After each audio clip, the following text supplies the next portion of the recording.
welcome to CloudQuant Liberator. Here we're going to show you how to do a very simple query with Liberator and use the basic parameters. We're assuming you've already downloaded the package that you're going to use and installed it. In this case, we're using our Python Liberator.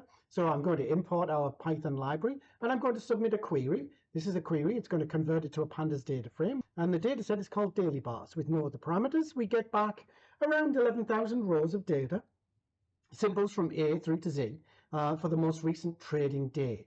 If you pass no parameters, it's going to give you the most recent value for every single key or symbol in that data set. So what other parameters can we pass? Well, obviously we can pass keys or symbols. So in this case, I'm going to specify that I just want one symbol, Tesla. What do I get back? Obviously, I get back data for Tesla for the most recent trading day. If I wanted to pass more than one symbol, I would use a list. So in Python, that's going to be square brackets, and we can put Google and enclose it. And there you go, you get both of those back. So the next most common parameter that you're going to use is back to. How far back do you want to go? So we're going to specify 2025. Let's go back to September the 1st of 2025. And we run that and we will get back both of these symbols from the current day.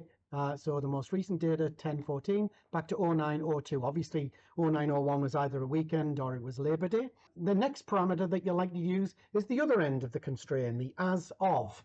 So in as of, we give it the other end of the date. This time we're going to put October the 1st, 2024, and we'll go back to September the 1st, 2024. So again, two symbols, just for the entire month of September of last year, 09/03, right the way through to 09/30. Now, the final parameter that I'm going to show you today is the fields parameter. And what the fields parameter does is it allows you to constrain what columns you receive back from Liberator. So again, you just enclose it within a list, and we're going to ask it for the open and the close. Now, Liberator will provide you with a few more columns, just so that you can identify what you're looking at. Obviously, timestamp and symbol are required, and sequence and MUTs are also required. But you get 6 columns instead of getting maybe 100 columns. The only other thing that you might need to know is, obviously, if you're using Python, you want to shove the results of the query into a variable, and then you can manipulate that variable in whatever way that you want to do